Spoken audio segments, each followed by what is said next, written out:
दोन्ही राष्ट्रवादी एकत्र येण्याच्या चर्चांना अजित पवारांनी पूर्णविराम दिलेला आहे। दोन्ही राष्ट्रवादीचं विलीनीकरण होणार नाही असं अजित पवारांनी स्पष्टपणे सांगितलेलं आहे। तसंच सुप्रिया सुळे केंद्रात मंत्री बनणार नाहीत, त्या इंडिया आघाडीतच राहतील असं अजित पवारांनी म्हटलंय।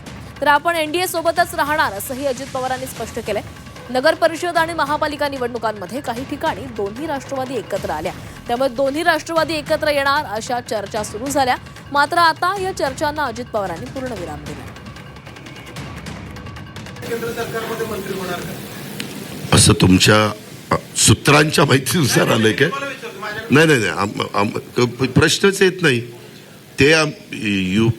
काय युपीए मध्ये ना,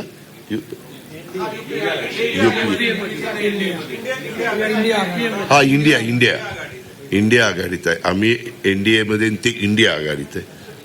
दोन्ही राष्ट्रवादी एकत्र येण्यातही तसं काही नाही, तसं काही त्यांनी सांगितलं, मी काय सांगू?